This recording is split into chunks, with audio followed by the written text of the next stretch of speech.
As creatives, it can be really difficult to know what direction you need to go, whether it's working as a commercial photographer or videographer, or taking what you know and joining these social spaces, going to Instagram, YouTube, or TikTok. But in this video, I sit down with the incredibly talented guys over at Rome Creative, and we talk everything about the creative space, what cameras we use. I'm on YouTube, they're in the commercial world, and how you maybe even can combine those two things to create content that you're really happy and proud of. You'll also get to know a little bit about my journey from commercial work into the YouTube space and the success that we've had there and some of the failures as well. So I encourage you guys to sit back, turn the volume up, and enjoy this conversation. What's up, friends? Welcome back to the Run With Us podcast. I'm pumped today. We got Alex McInnes, and Alex McInnes and I go way back, also known as The Car Creative, and Mark Webster. My name's J.R. McDonald. I'm the co-founder of Rome Creative, and this is Creative Conversations. Welcome to the show, man. Thank you. Yeah. It's so good to see you. It's great to see you again. It's the last time we worked together. Yeah. We were slinging lattes at people out the drive-thru. Yeah. We worked at, what year was that? Starbucks? 2019. Millrise, Starbucks, that was not 2019. 2009. Like 13 years ago. I just panicked. I was like, oh my God. I don't know. 13 years ago? Doing? Yeah, dude. Yeah. Oh my God. Because I had gone to Alex Australia. was my boss at Starbucks. No. Yeah. Well, I still called you daddy. Why didn't you fire him on the second day? We were pretty dog shit employees. I'm not Jay's gonna the lie. best time anywhere you go. I was telling him earlier, I'm so surprised how he can produce such quality while he was literally like, can I cuss? Yeah. Just fucking around 75% of the time. But he's still like, gets the shifts because he can still make a good latte. So yeah, My latte skills have gone downhill. The sickest frappuccino. Yeah. Yeah, I've relied on Nespresso heavily these days. Yeah. So It's easy. I don't actually like Nespresso. I'm just saying that so maybe they hear it and they pay us. That'd be sick. And bubbly. So, okay, give me the rundown, because last time I saw you, again, we were slanging lattes. Yeah. And then all of a sudden, I'm talking to my pal, Davey Gravy, and he's like, oh, yeah, Alex. And I'm like, what are you talking about? And so you were on staff at a school for a number of years doing creative there. And then you started your YouTube channel. And then everything, from what it seems like, it's just been popping off. Like, you are the dude for cars or for automotive that I know of. A, in general. B, for sure in Western Canada that I can see. Thanks. Like, give me the rundown. Yeah, so I started working for a school like 10 years ago. I was in their creative department, so I actually knew nothing, like 0% about cameras. I was a musician at the time. And they're like, oh, you're creative. We need guys who can do camera work. And so I was like, okay. So learned everything about aperture, ISO, yada, yada, yada. Most of it was like interview, like short doc type stuff, because we're telling the stories of like what was happening in the school. But yeah, 5 years into that, I was very fortunate to work with, cameras as they went through. So like the 5D Mark II was what I started with, then into the Old 5D school. Mark III, and then the Sonys started like catching up. So we switched over to Sonys. So I was very fortunate to work with like all kinds of different cameras through that time. But I got really passionate. I had an opportunity to work with a local Toyota dealership, and I had so much fun shooting a Toyota Corolla that I was like, this is actually the best. It was actually part of the pre-owned department. It wasn't even a new one. It was like a 5-year-old Corolla. It's like that champagne color. It's like, I think that's supposed to be wrapped on a drum kit. Like, it's a weird curly, like, this is just extra material. I don't know what's going on here. Yeah. So what did you shoot for them?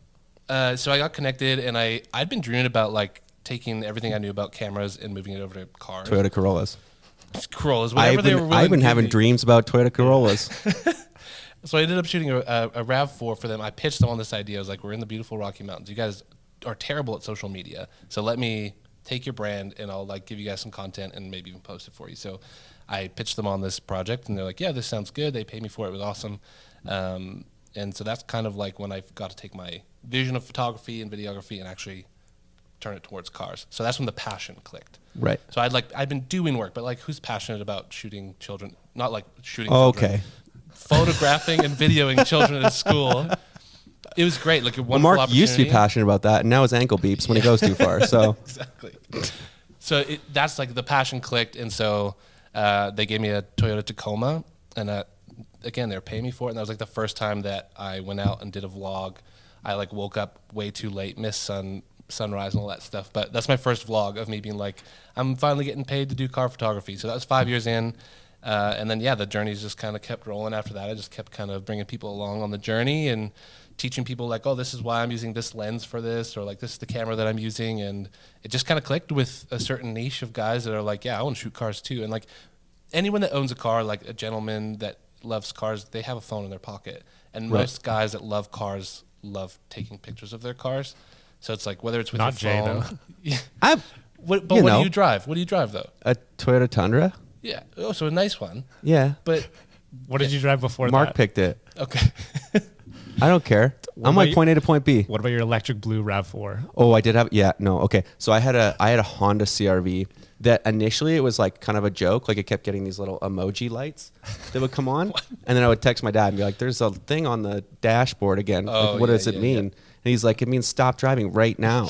Pull over. Yeah. So I actually, it got to the point where I did such little maintenance that it kind of became funny for me. To see how long it'll last. To like, how far can we drive this thing? Yeah. You know, and like if the world was gonna end, you know, like when it does end, or I'm for sure driving a Honda CRV because I don't think I changed the oil in this thing in like 2.5 years. And then on Father's Day, I'm driving down the road, and it just like smoke, you know, all these Done. things, and it Game like over. ceased Yeah. because it was bone dry. So what that tells me is you are not a car guy at all. No, I Not at like all. I You like like getting driving the I like cars, getting but from you're- point A to point B. Yeah. But I'm saying like if you leave the oil pan drier than lips in Alberta in the winter, then like you're gonna have a problem. Yeah, for sure. You know. Yeah. So we upgraded to an electric blue RAV4, Nice. which I'm not convinced it was electric blue because I'm colorblind. So I feel like it was a tone deaf Yeah, joke there you that go. Mark made. Yeah. And however, Mark received many rides in the RAV4, and it did a great great. job. Yeah. And then I got rid of it as quick as I could. Yeah. And here we are. I remember seeing that TikTok. I think was it TikTok when you posted your glasses going on and it Oh, changing your yeah. life. Yeah. That was when I was like, oh my gosh, Jay, I missed that guy. Like, what's he been up to? Because I think that like naturally found its way into my feed. It wasn't Right. like because of we were following each other or whatever. I was like, that's so crazy that you were colorblind. But that's how I'm glad to see you again. It's well- fun watching you on the TikToks, but It's been a weird ride. Mark's like, I'm like, it's fun. Mark's like, Ride. is it though? Is it fun? Because I'm editing a lot more, is what Mark's thinking over there. So, okay. And so, what made you want to vlog the first video? Because I feel like that's a pretty brave thing to do. You know? yeah, it is. I don't know. I think that's like the difference between work and passion. Like genuinely, like I was so excited to have that opportunity. And for me, like as I've gone through this process, like I just want to help the kid that's like one step behind me. Yeah. So it's like, this was my experience. This is how I got to it. Maybe it'll be similar for you. Maybe it won't. But hopefully people can see the joy in the process. And for me, I was just having a lot of fun. So Yeah. between like, you know, sharing it with people, but also documenting my own journey, I guess that's kind of why I wanted to do it. So it's fun. And the It's whole still time fun. that was happening, you were still like on a salaried type of thing with Yeah. the school, Yeah, which 8 I to think is 4. cool. Because 8 to 4, Yeah. that's not so bad. It's not you know? so bad. That's the whole day in the winter, but like, that's not because I mean the thing is like when you have that stability there, and I mean you're paying for other things obviously, but you kind of have the mental freedom to be like, oh, I do have time to create. I do want to create. Like it's not like the vlog. It doesn't become like an extra job on top of the job Yeah. that you're doing. It's just like you're just doing it Yeah. organically, and Yeah. you're fun to watch, man. You're fun to be around. Oh, thanks. Appreciate that. Yeah, but there's nothing to be said about that grind because like, yeah, 8 to 4. We've all got jobs that we got to work, but then you have to take care of business and life and all that stuff, and then still create content. Right. It was nuts. And then on top of that, like vlogs aren't paying the bills or anything, so you still got to do like real estate and all the commercial work on the side too. So I mean, it's so fun. The grind is fun if you're passionate about it. Yeah. But if you're not passionate about it, it's the worst. Totally. So, I think the authenticity like shows through, especially when it's like seeing people do what they want to do, and like if that is cars or that is Yeah. portraiture or whatever, it's like that's so much more enjoyable to see like authentic people just enjoying shooting cars or whatever it is. yeah. So have you always been an automotive guy, like your whole life? Not technically. So I'm technically actually like a camera channel. So I like teach people how to do cars or cameras while shooting cars. Yeah. But growing up, like when I was very young, I could pick out any car on the road from like a kilometer away. So I wouldn't say I'm like a car guy and then it's like, oh, that's a V8 and it sounds like this. I can tell from the exhaust. I'm like, You sound like Napoleon Dynamite. not, Let's all throw a right. football a quarter mile. But no, I'm not like a car guy, but I just like could tell cars. For me, I just find humans like a little bit frustrating. You know, like Let's unpack that. Which is too. like because you're a portrait photographer, so like you do what, or you know, among other things, of course. I'm like, don't Don't you put me in a put me box? Yeah. But I don't like to pose people and be like, well, your left eye looks a little stupid right now. Can you just like squint it a little differently, or like put your arm up like a little higher, or like lean on that? Like, You have a people stupid are- face. You have a stupid fucking face, and I can't like, fix it. Exactly. So people are hard. Cars, they come off the factory just like perfect. So for You're me, telling me that you never got a lazy rear view mirror?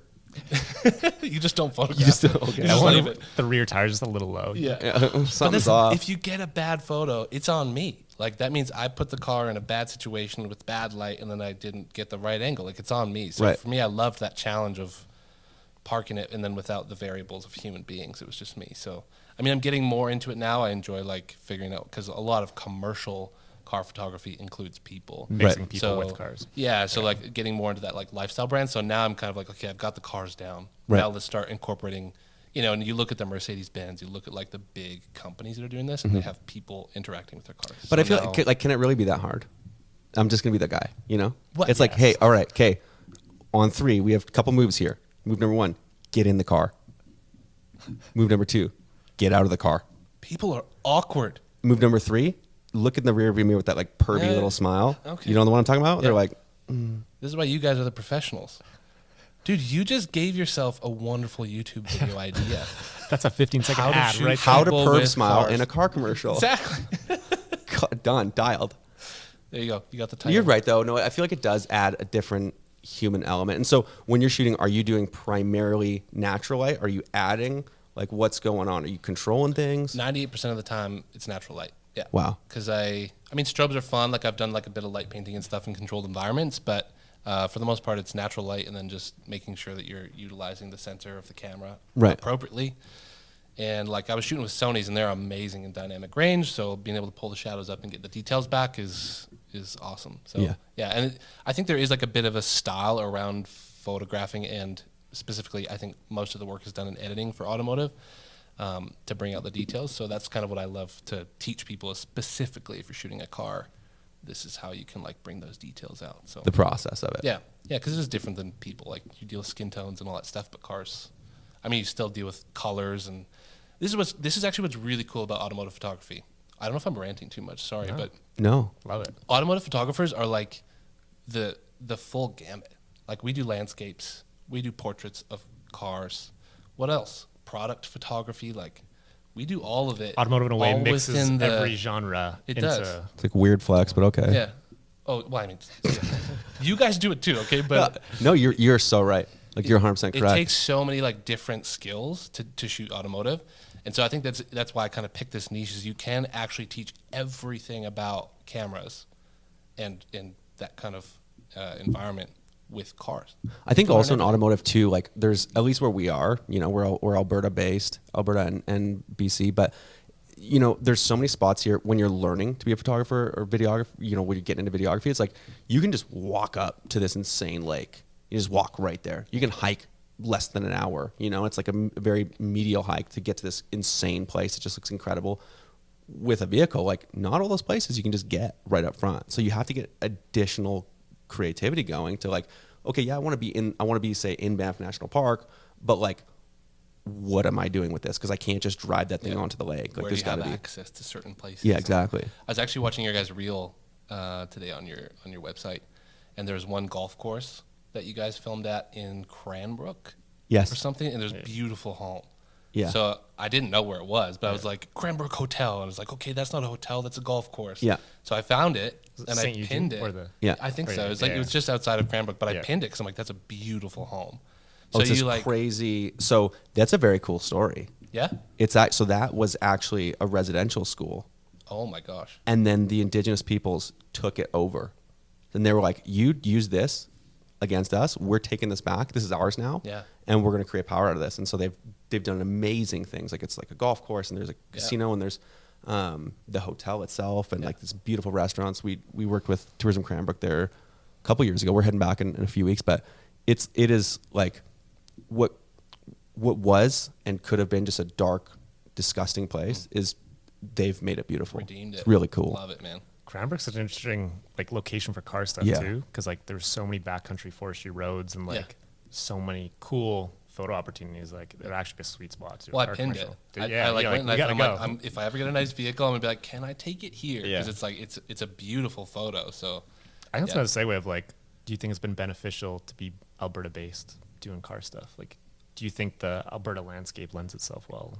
I would say so. I mean, you guys are probably more benefactors of that than I am. Even like you guys are an hour away from like a lot of your guys' content is showcasing the mountains and products that you can use inside of like this environment. So yeah, of course it lends itself well to content creators.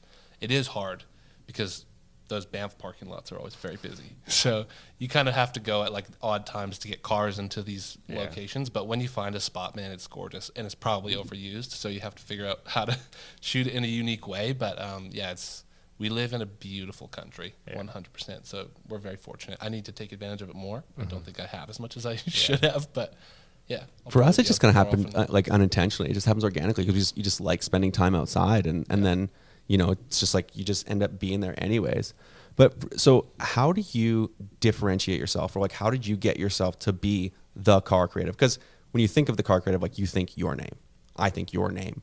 And so there are so many people love automotive. Like it's like you're saying, it's like there's so many people who go to car meetups and do this and do that, and like you've made your name as the guy, So how do you think that happened, or did you have a plan?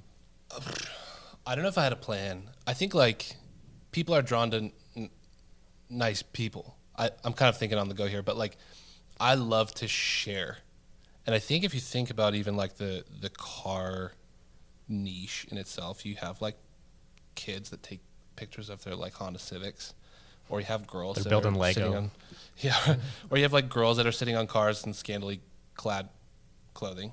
I do that. And so there's not a lot of people that are teaching people how to do like commercial work, right? Because they're probably like you guys and they're just too busy to show like this is how we create that content. Right.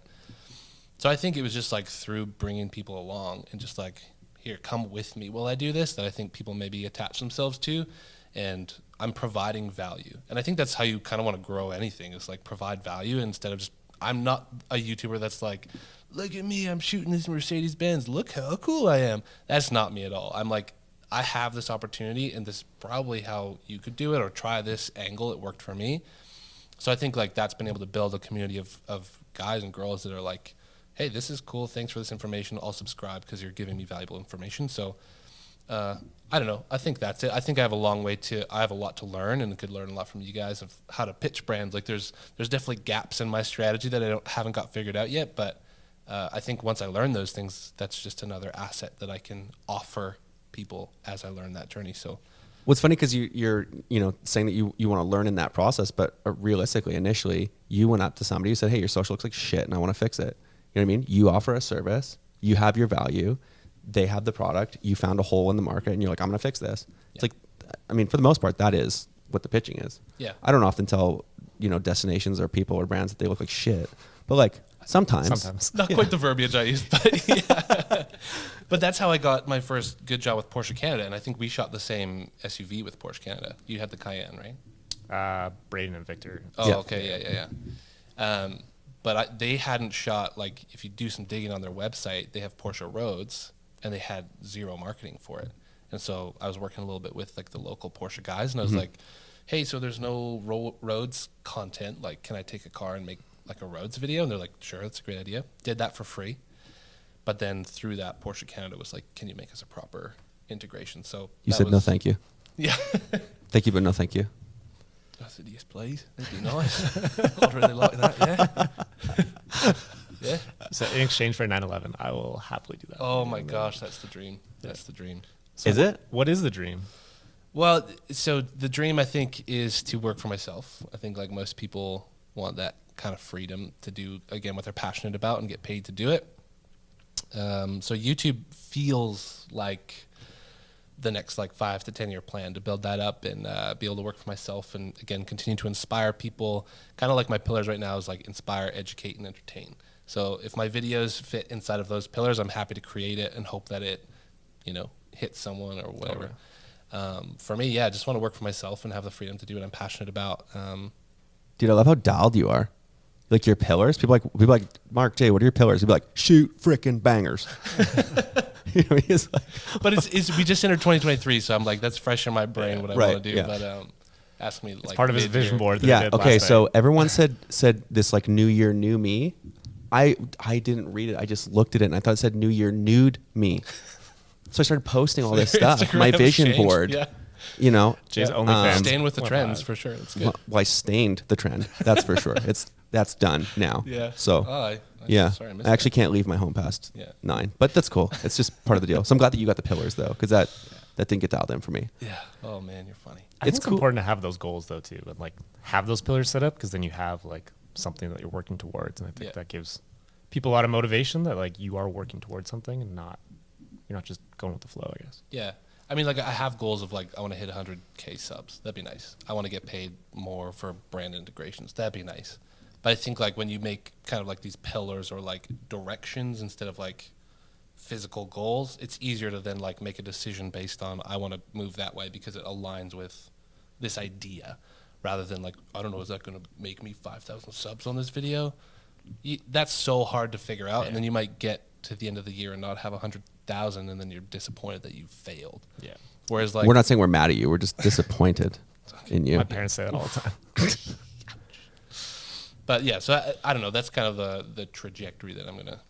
Just So kinda go how do you towards, but- stay creative if the drive and kind of the motive factor is like there is a business sense behind this, understanding this is a business, because I think people get this like weird mix up between like I'm a creative and it's a business and like don't mix those things, or you know they're just stuck in this like pretzel of am I a creative or am I an entrepreneur or am I, which I'm starting to hate that word. Like entrepreneur. It's like, are you an entrepreneur? Like, did you just get investment money and just piss it away? Like, what happened there? You know? But so how do you stay creative, or where does your creativity come from when it's like you have to educate, or not you have to, you get to educate along the way. But also in the same time, you have to be creative with new stuff that you're shooting. Like, how do you get new stuff all the time with automotive? Like vehicles? When you figure it out, They're the same. let me know. Yeah, they are the same. But I mean, cameras are always moving forward, right? Like, so Right. that's I'm kind of a camera guy in a car niche, right? So I'm buying new cameras or I'm testing out new lenses. But I mean, the fun thing about being on YouTube and again, it's like this battle of like creativity versus business and like what you actually need to produce to move forward. YouTube literally says like, here's what your audience enjoys right now. So you could just be like a cog in the wheel and be like, okay, I'll create that content. But then there's that battle of like, but I like making this content over here. So it's definitely a struggle. Like, I guess one of the things that I want to do this year is create content that I'm more proud of, or like that's more creative for me. Dude, I hope you're proud of what you've made so far. Good God. I think so. Yeah. Like I'm proud of the community that we have and like the people that are a part of it. I definitely have imposter syndrome. I don't even know why I'm here on this podcast, but You it's shouldn't. Like, it's such an interesting contrast between just making what you're proud of and what YouTube needs you to make. You know, like the Mr. Beast type content that's Yeah. like every moment you're getting in, like it's. I don't Yeah. like that version of YouTube. Getting $1 million with this car photo shoot. Yeah. Or like, I could probably do that stuff when I start getting like Yeah. driving cars off cliffs or whatever. That'd be great. But we're not there yet. So Here's how to edit a cliff dive. yeah. But I've actually been thinking a lot about like where I want to kind of take this, because a lot of what I did for the last 10 years was commercial or like mini documentary type stuff. And there's some really great YouTube channels that kind of do documentary type stuff, like Petrolicious or like I want to talk about the people behind the machines because I know how to shoot a good interview. Like Yeah. I know lighting and understanding that. So it's almost like the next kind of step is how do I tell the stories behind the cars? And then I can take people behind the scenes and be like, this is the camera I used and this is the lighting I used, because that's a huge world, right, that you can also dive into. And then there's editing and like, so there's a lot of content that I can use. Perhaps the Autobots The Autobots. What's as a nice medial I've right in the never meeting. heard of Autobots. The Transformers, Oh, they're vehicles that can Transformers. talk. Yeah. Oof. Maybe we're not too far off. Who knows? You know, With the just whole jump in AI there. thing. You could interview a Tesla. That would be fun. Yeah. I have done an editing video inside of a Tesla. I edited a photo inside of one, but it was mostly clickbait. So. Did it work? No. The channel was too small, so no one gave a shit. It's only clickbait if it works, though. Yeah. Yeah, no, but I'm excited to kind of like take that next step and try and be more creative in like the space that I grew up in, which is the documentary and the lighting and all that stuff, and integrate that into cars. because there's so much we can learn. So I think we're just getting started, and I think that's kind of pushing more towards being myself than just like catering to the algorithm, so to speak. So we'll see if it works. Ask me in a year, but that's kind of what I'm hoping to do. We'll have you back stay on the show in 1 creative. year and see exactly where it's like all your hair will be gray. Yeah, You'll just be so stressed. It's just lines everywhere. I've got a few of them, but No, so dude, salt and far, pepper. It looks. still away. The people will see this. It's a sexy Oh, look. You're a shucks. great man. So, what are you shooting on gear wise right now? Because there's a lot of gear talk going. Yeah. So this is like a huge transition point in my life, because when I worked for that school for 10 years, they provided me with all the gear. So every year we upgraded cameras. Like I was shooting on Canon C200s, like cinema cameras, and then like Canon R5s. And so I had access to really high quality gear. I've quit that job now. And so I had to invest in gear that is cost effective but can still create high quality stuff. So I actually bought the Canon R6 out the gate, but Chris Howe released the video on why he switched to the S5. And it pretty much has everything that like a professional videographer would need. I think the image quality is absolutely insane. So I've recently just switched over to the S5, and I'm starting to build up my lens kit for that. But yeah, I'm just a little YouTuber, so it takes a little minute to get your gear back up. So Have you ever considered Fujifilm Instax Mini? Perhaps. not for professional work. Very but cool. It's like I a could be visco convinced. filmy look Yeah. going on. Yeah, Yeah. Yeah, Car yeah. companies would love that. It's nostalgic. yeah, it is cool. It's the old Bronco or something. Yeah. Let me know if you can shoot one of those. You tried, Jay. I'm Yeah, let him know. how'd your last shoot go? No, but genuinely, I have access to a proper film camera. I've never shot film. Have you guys shot film? Jay. Like proper film? Yeah. Well, not proper, but yeah. What's not proper I didn't. film? Well, I didn't do a good job. But The I got photos were I got awful, London so- drugs to develop it. That's Okay. not proper. Okay. Because I have access to one of those, so I'm very curious to see if I can actually take a half decent photo. It took me forever to find the battery because it's a camera from like 1963, so it's like a mercury lead battery. But I got Classic. it. So I'm hoping to make a video on like how to actually shoot photography and learn manual mode. Because if you're not using manual mode, you're letting the camera make decisions for you. So Totally. I'm excited to like. But doing it through a manual film Yeah. camera, not like manual on actual. Yeah, deals. yeah. So That's cool. it's kind of a fun idea, and the photos will probably turn out shit because I'll get London drugs to do them too. But There's some cool stuff happening though. They're like so many people are going back to film. It's a thing. It's like I don't know Yeah. if it's like the cool hipster thing or whatever right now, but like you can get so close to creating that look. I just don't know if you can recreate that look perfectly. Like we all shoot on the Fujifilm X100Vs, and they have these incredible film simulations. They're so beautiful, and it feels the same. It's got that same like rewarding feeling when you take that photo and then you print it or whatever. But you know, it is different than film in the sense that like there's always imperfections, you know, and but that's what makes it beautiful. That's what makes it cool. yeah, So is that what drew you guys to the Fuji? Yeah, Or like I what? was shooting a bunch of film, and it was exactly what I'm talking about. Like I had essentially an Olympus XA2, I think it was, and it's just like a little point and shoot. Everything's automatic. You just slide the thing over and press. Okay. And I was loving it. And so but the thing was like film was somewhat expensive because, you know, each roll would cost like 15 to 20 bucks, and then each photo to get developed would cost $1 or whatever each thing. So then you're like call it 30 to 50 bucks, and then you'd get it scanned, and then it was like higher resolution scans cost more, Right. and then you would lose half the photos because they would just be shit. So then, you know, you're spending a lot of money, and what happened was there was a moment. His photos weren't good enough, so it wasn't worth the money. That too. If your There was photos this- are better, then it'll be worth the money. Yeah, true. You know, your boy wasn't shooting on Hassies. Like, it was I had a Canon XA100, and I still have all those cameras, and I love them. But essentially, the defining moment for me was I had taken a photo of my brother and his now wife and their first dog on the front porch of like their first home, and I was so pumped on this photo. I'd shot it in black and white, and it was this, I think it was Kodak Tri-X 400. It was like my favorite black and white film. And then I sent it away to get developed, and it was just wrecked.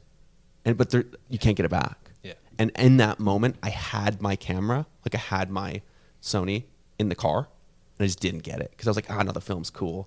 And so at that point, it was actually Mark that introduced me to the X100V, but they have these beautiful film simulations, and Mark was like, you should check this thing out.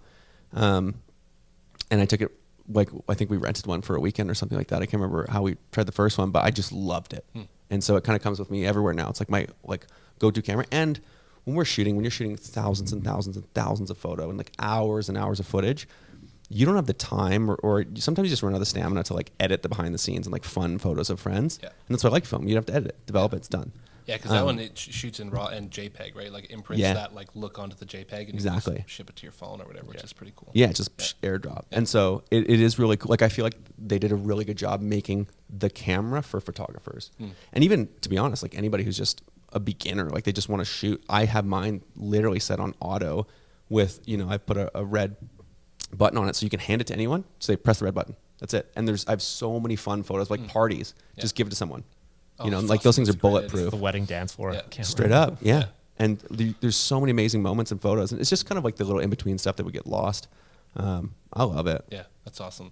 I genuinely have recently purchased like one of those little Insta prints though, because it's so fun to like get that instant gratification and like having something that's printed in front of you. Totally. And I've actually been really enjoying using that, like for my personal life, not for car photography or anything, but they're fun. Yeah, They are super fun. Yeah. I mean, on the flip side, those things are expensive. I say they're expensive, and then I think the X100Vs are like $2,000 right now. Right. So I'm like, oh, $1 per photo. That's like $10. You idiot. Have we saved money or lost money? Yeah, definitely. Well, we got 2 of them, so we for sure have lost a lot of money on that. But the memes, I'm loving that. Yeah. So if there's one thing that you could tell yourself, if you could go back to you're in the school, you're learning this process, what's the one thing that you wish you told yourself or you wish you knew? Start a YouTube channel sooner. Really? Yeah, that's probably what I'd tell you guys too. I have a YouTube channel. You do? I do. It's blowing up. I got 60,000 subscribers. What? Dude, you're beating me. Haven't made a video in 2 years. What the? I think I have seen a tutorial. Yeah. You like an editing tutorial you did? Yeah, it was like Yeah. a lot of like old like Final Cut Pro transitions and effects and Yeah. That's not cool. stuff I'm super proud of. So that's where it's like bringing it back, but in a way that I'm proud of, Yeah. of like the level of work that I'm at now. Well, you guys are like such a high level. I think like I'm very interested. Like I listen to you guys' podcasts. I follow you guys on Instagram because the level of work that you guys do is like what I think most people aspire to. So I personally would love to see like behind the scenes and be able to, I love listening to the podcast. You guys answer questions and I think you should do more of it. I feel like the problem with behind the scenes, not to be like devil's advocate, it's just incredibly incriminating because I say all this stupid shit. That's fine. But if you're friends with you, you already know that. That's just the daily with Jay. It's like, fine. ooh, we don't have an HR department, you know? It's like You at don't what need point it. does that become You just an won't be issue? able to monetize very easily on YouTube. That's all. That's fair. But I mean, like the content, if you guys care to share, like again, that's my choice is to share that valuable information. Totally. And you have like the crappy people in the comments who are like, "Why aren't you keeping this to yourself? Like you're such an idiot sharing trade secrets." But it's like, I'm man, sorry I left that wouldn't comment on your video. Wouldn't you rather though, like just brighten the world a little bit, make someone else's life a little bit better? I think that's the way to go. So I want you guys to create content selfishly because I want to know everything. I think this is a big year, or like a pillar focus for us is community, because you kind of lose sense of that when you get busy with like project to project to project, and you've got multiple projects and you have multiple teams running at once. It's just like in the logistics of things, you just you lose sense of that. And for me, like that's what got me into this was the people and the community and just making people happy. And I was listening to, I know it's so cliche, but it was Tony Robbins the other day. And he was talking about like what makes people happy. It's giving and growing, right? Like, so how are you growing every day, and what are you giving, or and that doesn't mean like monetarily. It's just like what are you doing to give to others, and it's cool because that's what you're doing, right? You're learning as you're going, and you're giving all of that information away to people, which is super cool. Yeah, trying. It's been fun. It's been a blast. I think it's the better way to go than keeping it all to yourself, because then you live a lonely life, right? Like you don't get that community that you were talking about. So Totally. you guys do have pillars. See? We have pillars. There you go. Community pillars. A foundation. You have it. If there was one thing you could leave with the people, or is there anything you want to leave with the people before we sign off here? Oh, see, that's the question you should have asked before. Yeah, I like to Start a YouTube get it all out of you. Well, how do you find the balance between social and commercial? Because I think that's been like an overarching conversation that we've had about like creatives is like you have a social and you have a following, but at the same time you want to be producing for Porsche Canada and doing those how do you balance the time, or how do you balance your energy between the two? Even building both. My social Yeah. looks absolutely nothing Right. in any context like the commercial work that we do. Right. Which is like, don't look at my Instagram. with my name. If you're a brand or a business, Change do it back not to ever Romance look or at Wild. Right. like straight up, Take man. the It's name so off. bad. Yeah. It's just not even at all. It's completely different. It's like It is, yeah. it's whatever I want to do, whatever I feel like that day, whatever colors I feel like, whatever. Just do whatever That's I the want. stuff you want to do. That's the stuff you're passionate about. So that's cool. Totally. The balance is hard, but I think like where I've quote unquote thrived in that area is like if I get a commercial job, I It is your make a social- YouTube yeah. video Yeah, about yeah, it, you know. true. So it's like Yeah. you kind of take that They're awesome aligned. opportunity, and then you do a really good job as you can on it, but then you bring people in behind the process and teach them because that's where people want to get paid to do work that they're passionate about. So I think that's like where we all want to get to, whether it's in photography or art or whatever, you know, whatever line of work you're in. And you're doing this full time right now, just for people that don't know. Yeah, I just kind of switched over from, so I quit my job this last year. And Cool. so now I'm kind of like in that transition period of doing YouTube Congrats, full dude. time. So yeah, it's so scary, but I think like the potential of YouTube is massive. And so I think it's worth the risk right now. And, you know, we're like at that line where You said you there's think we're still on like the opportunity. second wave. Yeah, I think so. Like I'm not the Peter McKinnons or the Matty Hapoys or the Chris Howes. I'd say we're the people that kind of got on the front line of that. So yeah, I'm at 60K subs, which isn't massive, but if you actually think about it, that's a lot of people. Oh yeah. But yeah, I think it'd be a missed opportunity not to take advantage of like the place that we're in right now in the social space. You know, the Instagram is like going to Reels, so everyone's like, screw Instagram, and like TikToks. I don't really know how you monetize TikTok. You probably can, but to me, YouTube it's a huge opportunity right now, and that's kind of where I think like most of these social platforms, like you get famous on TikTok, you're like, oh great, I can go and make a YouTube channel now. Or Right. you get famous on Instagram, you're like, okay, I'm going to go make a YouTube channel now, because that's how you can monetize your work. Right. So I think it'd be a missed opportunity not to like dive in and do my best as the best I can right now in this time in 2023, right? Yeah, 2023. Yeah. I think So- people realize, or like they don't realize that you don't need that many followers or subscribers to actually make a living off something. Of like, Yeah. you don't need the 1 million followers, 1 million subscribers. It's like you sell presets, you have AdSense, you have Which is commercial that's projects, where and it's your main income comes from, right? Yeah, it's presets. Presets. Yeah. Yeah, So I go made- buy his presets. Go Yeah. buy the presets And sub. What's cool Or is I'll that like find you. they're not actually just like a slap it on preset because those fail all the time. Like when's the last? Do you guys buy presets? Probably not because you know how to use It's been a Lightroom. minute. But you slap it on, it like changes this color to like this thing you don't actually want your pinks that turn purple. Yeah. So these are stackable. So you can Wouldn't like, know. you can do They look your the same light. legit. I'm like, But- well, Yeah, it's a cool product and people like it. So go buy it. Thanks. it's stackable. Stackable. So Like it like Legos? changes. Yeah, like Legos. That's how I want to build an ad. It's like stackable Jenga and then like knock kids Jengas over. or something I was like, knock that. kids over or knock the Jengas over. I'm just so used to shooting kids, you know. Yeah. Bad joke. Well, dude, thank you so much for being on the show. It was just awesome to catch up, to Yeah. see you, to hear what's going on. good to see We're you going to guys. come back to this in a year. We're going to have this conversation again. Sounds good. And see where you're at and see where things are going. That'd be fun. If you don't know Alex McGinnis or if you don't follow The Car Creative, get your ass on there. Do it. Be nice. Thank you, everyone, for watching the show, for subscribing, liking, leaving comments, reviews, all that crap. Yeah. We really appreciate it. And we'll see you next time. Thanks for having me, guys. Peace. Make sure to go check out the Rome podcast linked down below as they interview a ton of incredibly talented creators and answer a lot of the questions that you and me have about how to approach this as a business and as creatives. Thank you guys so much for watching. If you enjoy content like this, be sure to subscribe, and I think you might like this video here too. But otherwise, guys, I really appreciate your time, and I'll see you in the next one. Peace.